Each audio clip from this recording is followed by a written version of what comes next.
Welcome to the 8-Bit Instructor Podcast, a show dedicated to helping you level up your instruction in order to craft authentic learning experiences for both you and your students. I'm your host, Lee Tucker, a high school English teacher and ed tech enthusiast, and I want to join you on your journey to becoming the best instructor that you possibly can.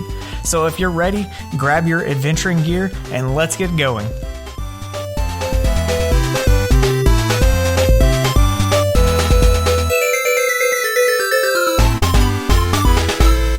Hey, what's up, 8-Bit crew? Today is Thursday, May the 13th, and this is episode 40 of the 8-Bit Instructor Podcast.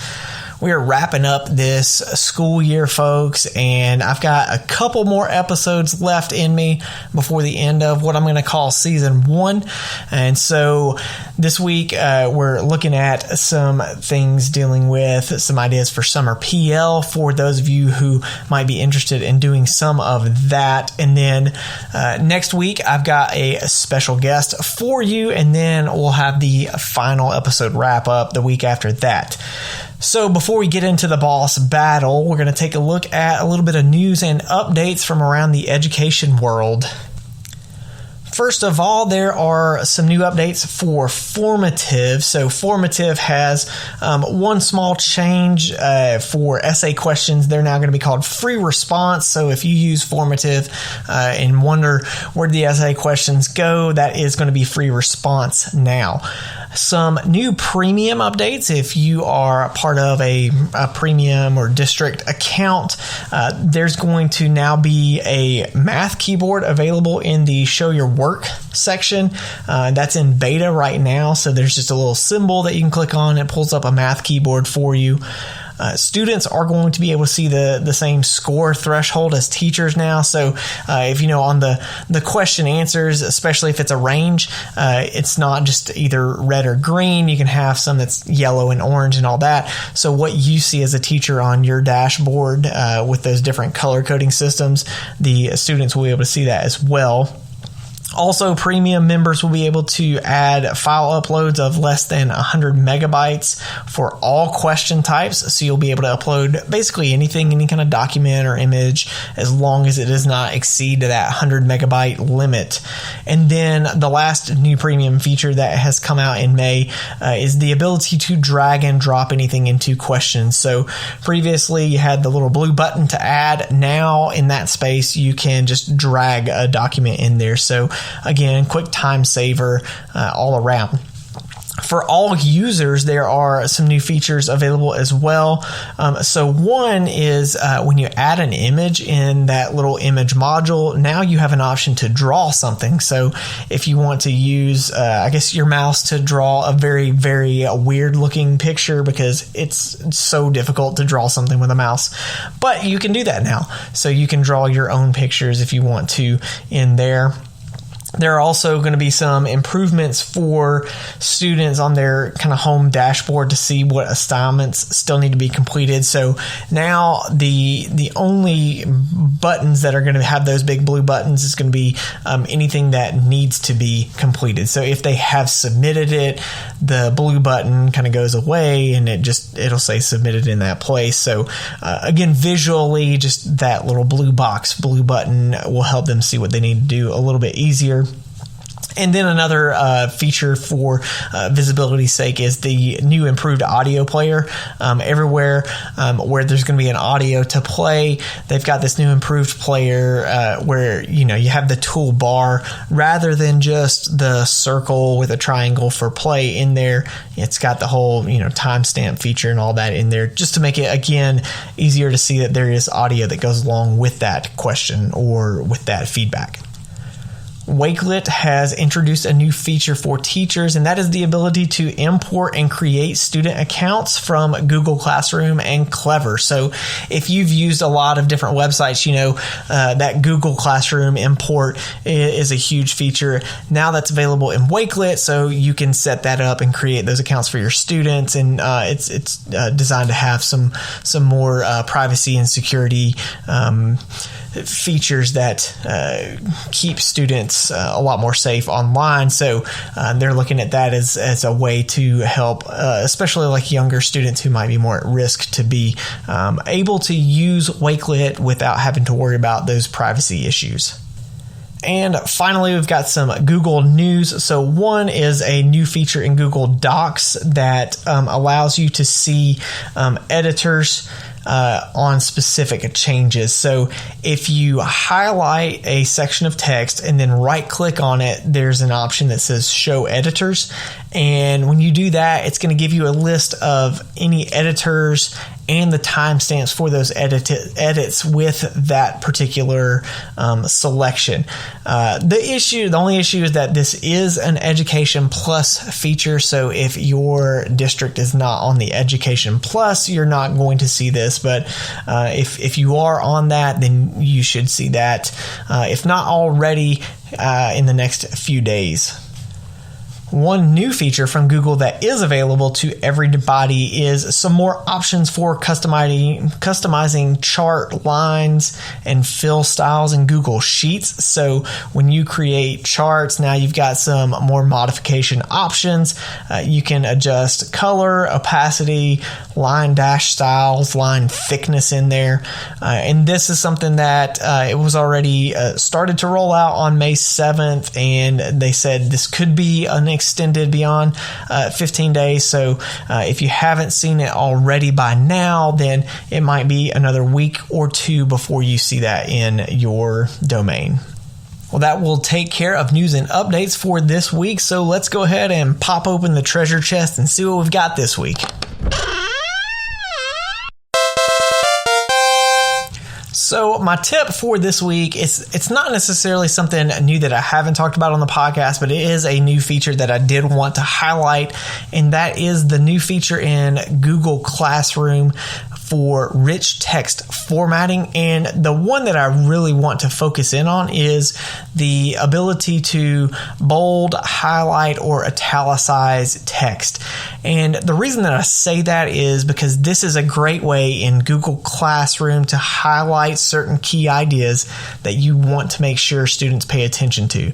So, if you bold or italicize or underline a specific word or a specific phrase, then it makes it stand out more, and typically eyes are going to be drawn to that. So what I like to really do, especially if I have instructions or anything that tend to be a little bit longer, I like to go in there and bold the key ideas that I want them to make sure that they see. So if it's something like the specific requirements or anything, like I said, any kind of important information, I use that bold feature especially because that one stands out a whole lot more. But definitely use those rich text formattings, bold, underline, italicized, to help kind of focus students' eyes on what you want them to see in Google Classroom. So that's the treasure chest for this week, and that means we are ready for a fight. And this week, I am giving you my guide to summer professional learning in this week's boss battle.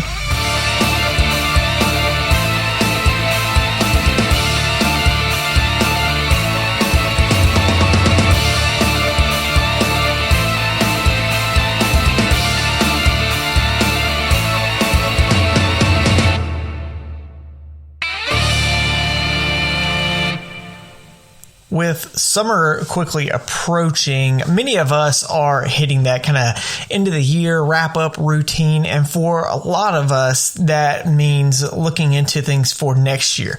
I know personally, when I hit the last few weeks of school, I start thinking about the following year and things that I want to do, things that I want to try, new things, all that. And I always like to try to at least get a rough plan of my first week or two. A lot of that is just simply because those first couple of weeks are already so chaotic and crazy and hectic that I like to have something put together so that I'm at least not stressing out about that part. So going into this summertime, a lot of times that is a great time to do a little bit of professional learning for things that you never got around to during the school year. So this week, I'm taking a look a little bit about the idea of Summer PL and some tips and ideas for if you are looking for doing some stuff over the next couple months over summer break. So first of all, I've got some thoughts and some tips about Summer PL that I wanted to share. And the very first tip is simply the idea that you should not feel obligated to do PL over the summer. Now, that being said, a lot of us do some form of professional learning over the summer.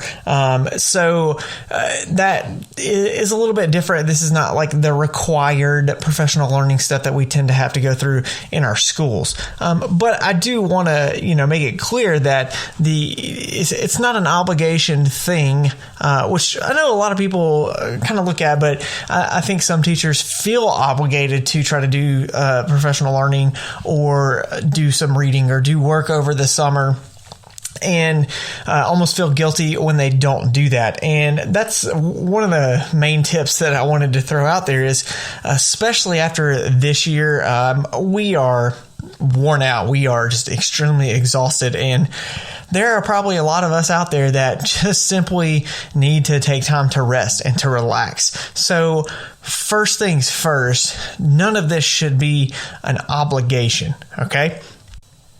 The second tip out there is to remember that it doesn't have to be a quote unquote class. So a lot of times we look at professional development as these, certain number of hour courses or workshops or faculty meetings that we have to sit through. In the summertime, it's all on us. It's our own thing. So it does not have to be necessarily a class, a course, or anything like that. We can look at it as simply just something, a curiosity, something that we are interested in kind of learning more about.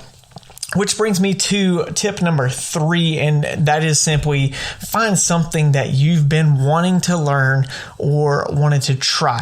I know a lot of times throughout the school year, I come across a lot of ideas, whether it's from training sessions that I've sat in on or blogs that I've read or something like that.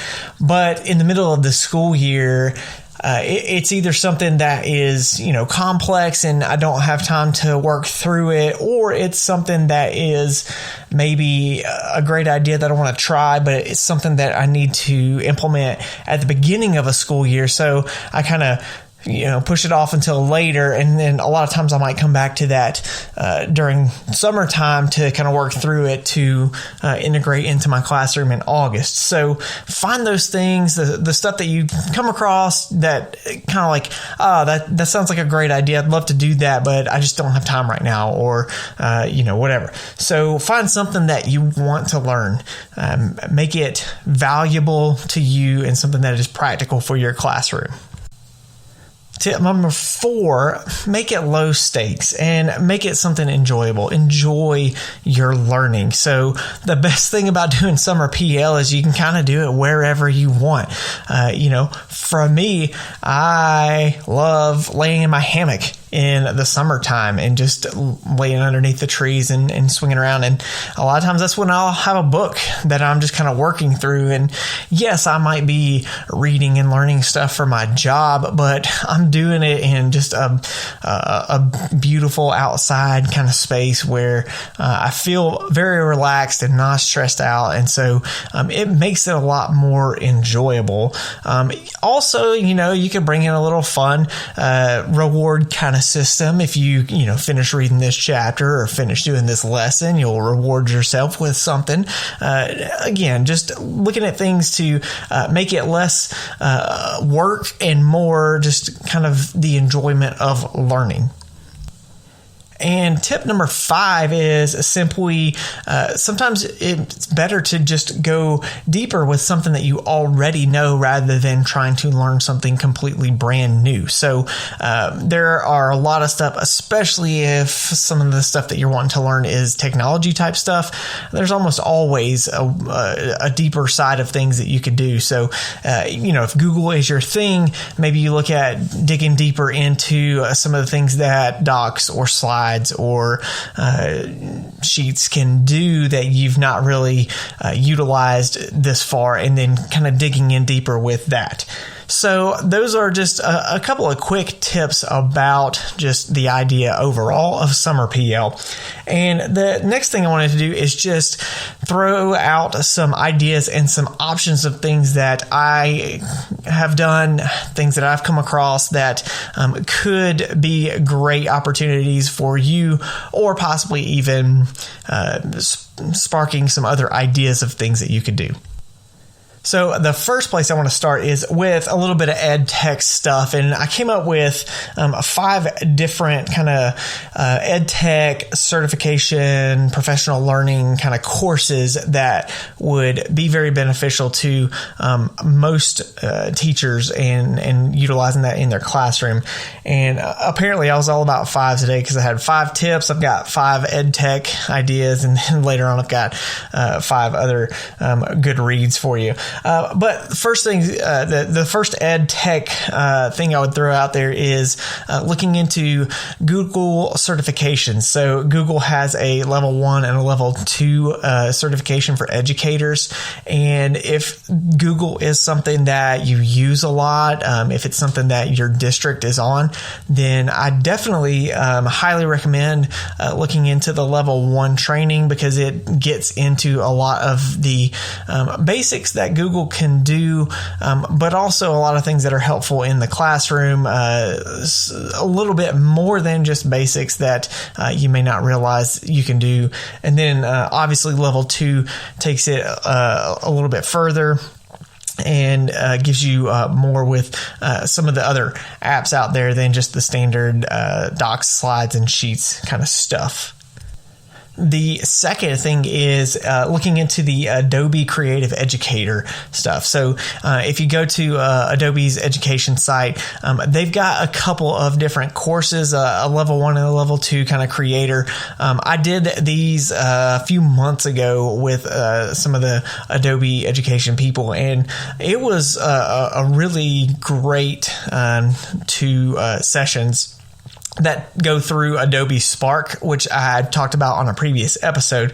But it's a great way of looking at just using the different Adobe Spark apps, but also there's some really great sessions on implementing this stuff in your classroom. And just on a personal kind of anecdote, I used some Adobe Spark stuff a couple weeks ago in my class. I had my students doing a short research project on some critical literary theories, which is very dry, it's very dense, and it's not a research kind of thing. That is great and wonderful. And so what I did is I had them create some different Adobe Spark, whether it was a series of graphics in Spark Post or a web page or a video in Spark Video.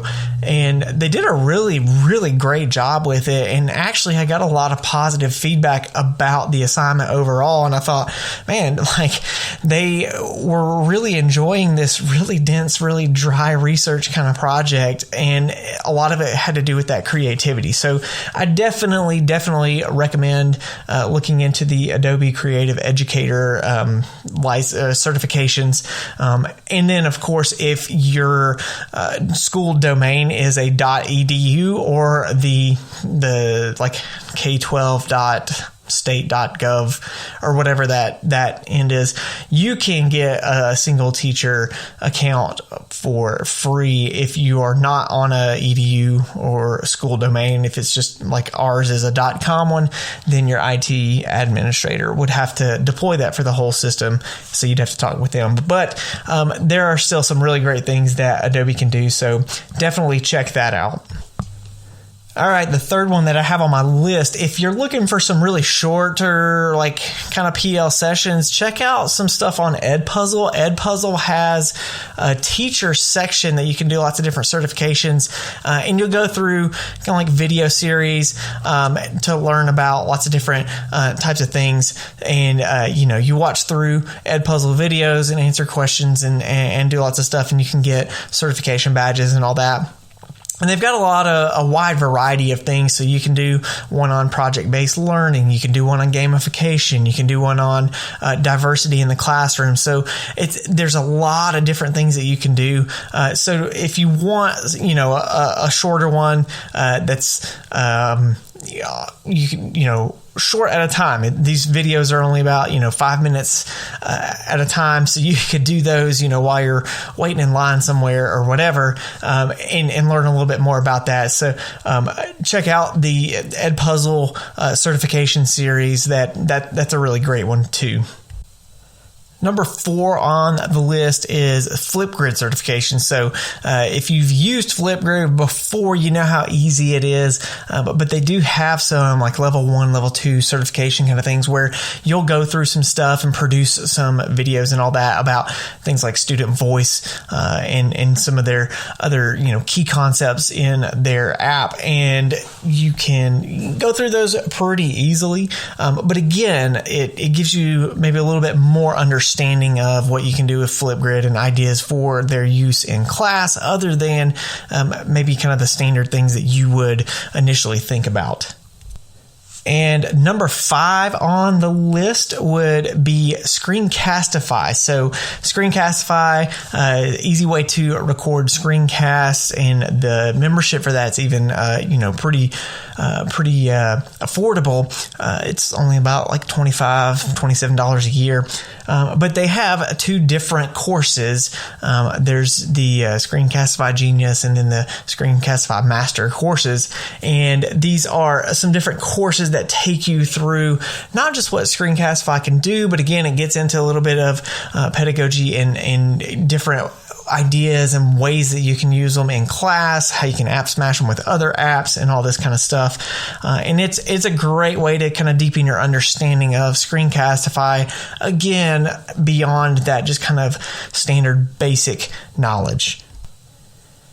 And then a quick little bonus that I'm going to throw out there that, I'm going to consider it some professional learning. And that is, I want to plug the EMC Squared Learning website that launched back at the beginning of April. If you remember, John Meehan joined me, talked a little bit about what the website was and what they're doing with it. And I've spent time on the website over the last month and a half, and there are some great, wonderful, awesome resources out there that he and Michael Matera have been putting together and putting out there. And I believe that they are going to do some what we would call professional learning kinds of things. I know they've done some Thursday night kind of deals, looking at different aspects of classroom teaching and all that. So I would highly recommend joining that group. It is, there's a membership fee, but just from what I've used, again, in the last month and a half, I have probably used at least 6 or 7 different things off of that site that have just made normal things that I would do in class a lot more engaging. And my students have enjoyed doing stuff, and I've actually been able to give them tougher things to do. And they are a little bit more bought into it because of some of these activities. So, that by itself, I think, would be a great summer professional learning, just joining that site and browsing around to see all the different resources and things that they have. So definitely check that out. All right, so that is all of some of my ed tech stuff. And really, if you use any kind of ed tech app or website or anything like that, chances are they've got some professional learning certification types of things out there that you can just learn and gain a deeper understanding of what to do with that. The next thing I'm going to do, this last thing, is what I'm going to call the Goodreads section of summer professional learning. So maybe you don't want to take a course, or maybe ed tech is not necessarily the thing that you're looking at learning into. Maybe you're just looking at how to improve just your teaching in class and what you do in class. So I came up with a list of books that I have read that I would definitely recommend looking into, and kind of what they offer. And actually, when I look down the list, I think all of them have been guests this year. So as a thanks for them joining me this year on various episodes of the podcast, I definitely want to plug their books, not just because they were on the podcast, but because I do believe in what they've put together, and I think that is super beneficial and helpful for teachers in the classroom. So the first one is the book Stop Talking, Start Influencing by Jared Cooney Horvath, who joined me back during first semester to talk a little bit about this. And just when I read this book, it really changed the way that I thought about what I taught in class. And so this is a great book to help improve like your day-to-day teaching, to help students learn better. The book really dives into a lot of the science behind how we learn and how our brains retain information. And so taking those principles and then applying them to how you do things like practice exercises, how often you go back and practice things again, and reviewing and all that kind of stuff. So that is definitely a go-to one for me. And the second one on my list is also by Jared Cooney Horvath and David Bott. They were on a month or so ago, and that is their book, 10 Things Schools Get Wrong and How We Can Get Them Right. And that's basically, if you have ever wondered, why do we do this in school? Then this book is for you, because this book dives into a lot of research that's been done behind some of these things that either, we say it doesn't work at all, or we wonder why we do it. Things like grading, homework, mindset, 21st century skills, computers, and a lot more. It gets into some of the research behind these ideas and looks at what's effective and not effective in that sense. And to kind of throw the disclaimer out there, I know they talked about it when they were on here, but this isn't saying that everything that's happening in schools is wrong. It's more a book that looks at, here's the reality of these ideas, and here's what we need to do with them and how we should be able to use them right. So, homework, for example, it's not necessarily saying that the research shows we shouldn't do homework. It's more that we should, if we're going to use it, then we need to use it well. So definitely check that book out if that's something that has been kind of your thing over the last few years. The next, I'll say, two books on the list kind of coincide together with similar ideas. And basically, this is if you are looking to add some more activities and actively engaging things in your classroom, you should check these two books out. The first is Adrenaline Rush by John Meehan. It has lots of great activities and ways of getting students just kind of engaged and involved and active in your class. And then another guest from first semester was Boredom Busters by Katie Powell. And it's a way of taking some of these mundane everyday things that we do, like homework and, practice activities, and finding more active, engaging ways of utilizing them in class. So definitely check those two out. The next two books on my list are for any of you who are wanting to layer some gamification over top of your classroom. The one is Explore Like a Pirate by Michael Matera, and I just finished reading that a few weeks ago, and I have been working on taking a lot of those ideas in my planning for next year, and it takes the idea of gamification and the principles of it, and looking at not necessarily overhauling your class, but just taking those ideas and those principles and kind of layering them on top. So almost like the work and the content and all that is the skeleton and the muscles of your classroom, and then the gamification is simply the skin that you lay over the top of it to make it look interesting. I don't know. I went kind of a long way with that metaphor, but anyway, it's definitely worth looking into, and it's a great read, a quick read, and something that has a lot of very practical, helpful ways of implementing this stuff in your classroom. And then the other book is Actionable Gamification by Yukai Chow.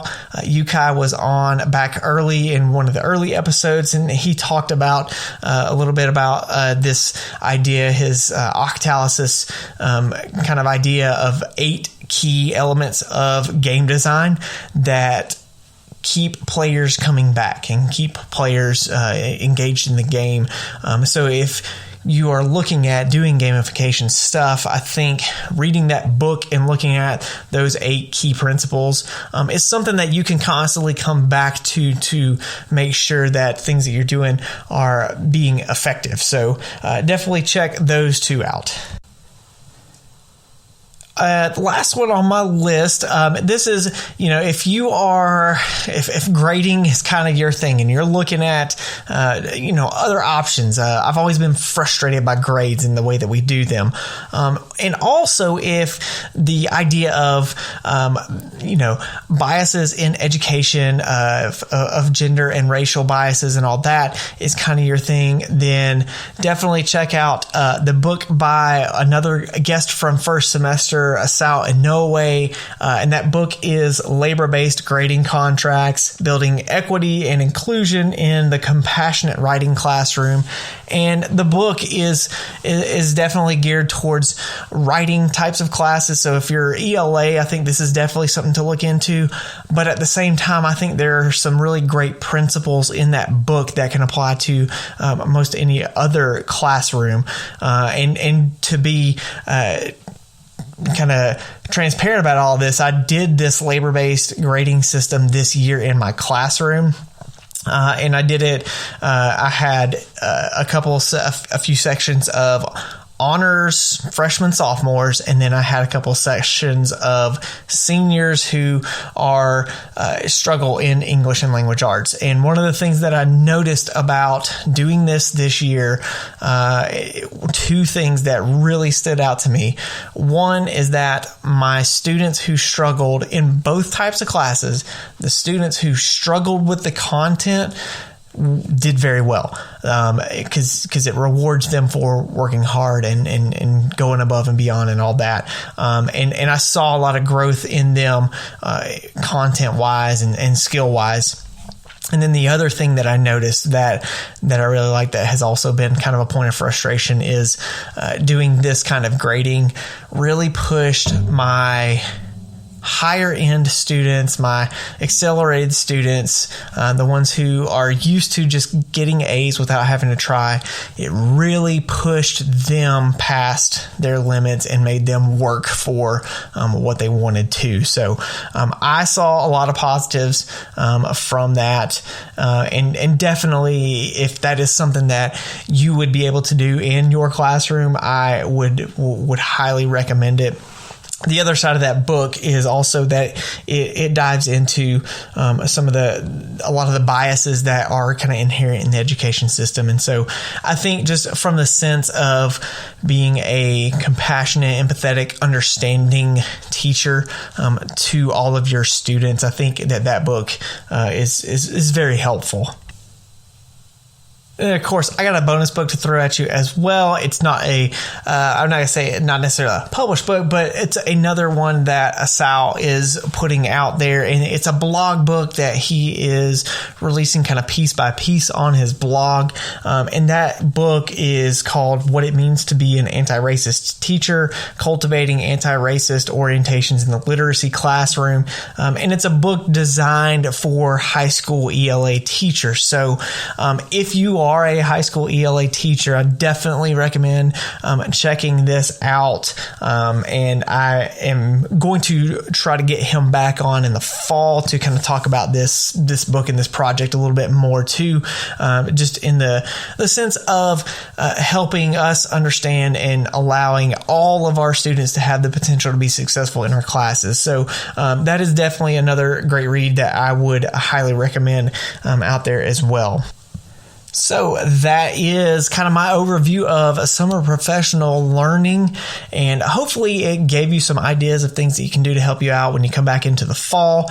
Again, not out of obligation, just in a low stakes, low key kind of way to prepare you for, what we're going to have in the fall. So hopefully it sparked some ideas and gave you some good things to take away.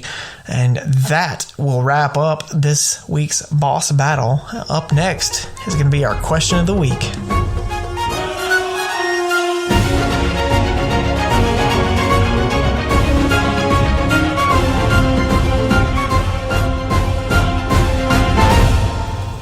So for this week's question of the week, I really just want to know, what is your idea for summer professional learning this year? Whether it's a book that you're planning on reading, or some kind of classes that you're wanting to take, or anything like that, or even if it literally is just to relax and forget about this crazy year, that might be your summer PL, and that is wonderful and great. So let me hear what you got. Get out there, tag me on Twitter at Comic Socks. Use the hashtag 8bit crew.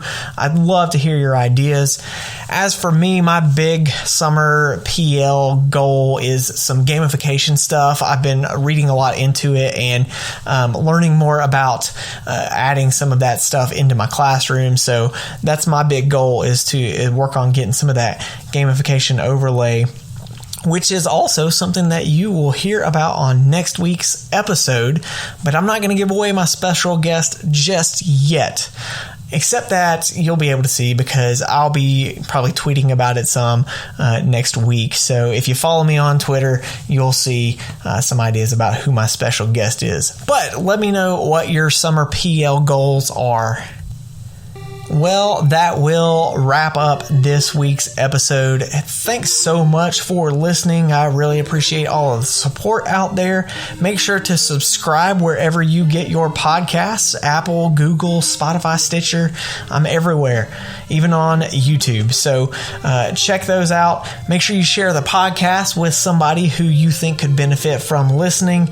And also, as we're getting into the summer season, I'll be taking a little bit of a break from the summer, but I'd love to have some guests line up for next year. So if you got something you want to share on the show, then reach out to me. You can send me a DM on Twitter, or get connected to me in some way, and I'd love to talk to you about coming onto the show and sharing something for your classroom.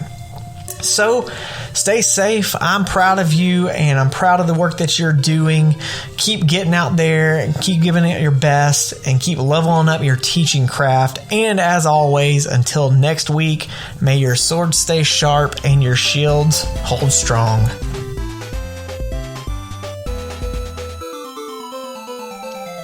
Thanks so much for listening.